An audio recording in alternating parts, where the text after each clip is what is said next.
What is going on, guys? Welcome back to another BSC video. Oh, the camera's moving. Give me a second to readjust it. Welcome back to another BSC video. I know it's been a hot minute, but today I wanted to talk about the importance of weak ties in terms of relationship building. Here with the Fantasy Fanatic, he's going to help me do some filming, so kudos to him.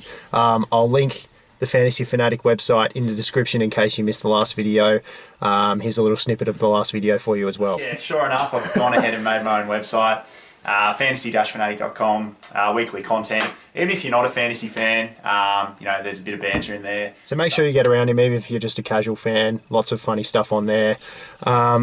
So, as I said, we're going to be talking about weak ties today. I've been doing quite a bit of research and reading on this, and it's actually really opened my eyes into the importance of keeping connection with the people that you maybe stay in touch with only occasionally.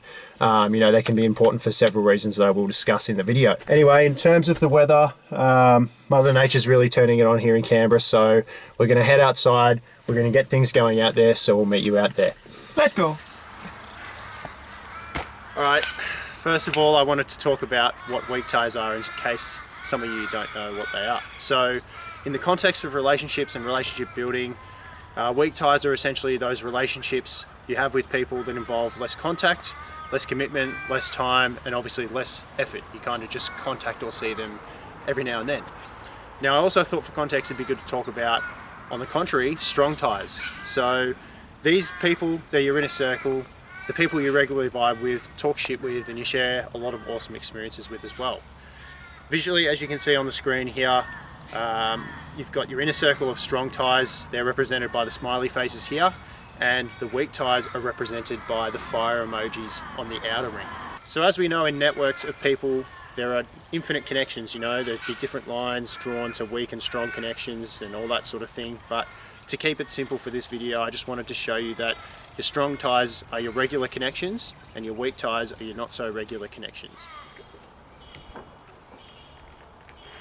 Beasting. Beasting. Shit. Please. You're touching the ground, bro. Love filming at schools. This is one of the rare schools. I'm not going to specify exactly where I am. Don't want too many people creeping on, but this is one of the rare schools that are actually still open in Canberra. A lot of them just have the big black fences around, so awesome to film here. Anyway, let's get on with it. I wanted to get into a little bit of background research and history of the whole idea. As you loyal subscribers would know, this channel is all about research and personal experiences meetings, so let's get into the research to start off with. So there is a bit of research in this field, not that much, but it dates a long time back, as far as 25 years ago, to sociologist Mark Granovetter. He talks a lot about strong and weak ties throughout the lifespan in his research, and I found this quote by him quite interesting. As you can see on screen here, it reads, "While weak ties are too far away to be close friends, that's the point. Because they're not just figures in a cluster like your strong ties, I should say, weak ties give us access to something fresh. Information and opportunity spread faster through weak ties than strong ties because weak ties have fewer overlapping contacts. Weak ties are like bridges you cannot see all the way across, so there's no telling where they might lead." So it's a very interesting quote. For any of you that can't really make sense of it, to simplify it a little, it's just essentially saying that you don't need to be best friends with everyone, and information stays within isolated groups like your strong ties without weak ties to actually bridge between them. So weak ties, essentially, they can provide openings you need based on who and what they know. So weighing up their importance along with your strong ties, I think, is something that we really need to consider. All right, so let's answer some questions regarding weak ties and use a little bit of the research for justification. So first question, do weak ties promote a better outlook on life? Well, I don't know, maybe they do. Who knows? Let's find out in the research. All right, Rafa, we will. So I'll start by going into this research from Sandstorm and Dunn in 2014, which tested subjective well-being. Sandstorm? Sandstorm, but it's like sand. Yeah. Say Sandstorm anyway. First, so let's get into this research from Sandstrom and Dunn in 2014, which tested whether subjective well-being is related not only to interactions with strong social ties, but also to interactions with weak social ties. There was a couple of different weak tie environments discovered in this research, and what was found is that interactions with people on the periphery of our social networks may contribute to our social and emotional well-being. Another paper here from Jill Perry-Smith found that Weaker ties are also beneficial for creativity, whereas stronger ties have more neutral effect on creativity. And as we know, it's important to have creativity because of that sense of fulfillment and joy you get out of being creative in life. So there wasn't a huge amount of research in this area, and of course more questions need to be answered, but I guess the short answer that you can get from what we found is yes, it does seem that weak ties can promote a better outlook on life. It's those every now and then, little every so often connections shared with people that can be discounted, but they also really help freshen things up and can bring different perspectives and information into your life. All right, question numero dos. Can weak ties bring new beginnings? Look, I think it goes without saying that weak ties can certainly bring new beginnings. I'm going to go back to the same article with our friend Roos, Sandstorm and Dunn, as they pretty much directly quoted what Granovetter said in his research. So, as mentioned, he previously found that weak ties are important for diffusion of information across a social network, and that information remains essentially isolated within a cluster of strong ties. Now, as I said, we're all about research and personal experiences meetings, so I want to talk to you all a little bit about a personal experience of mine regarding the importance of weak ties and bringing new beginnings. This really hit home for me.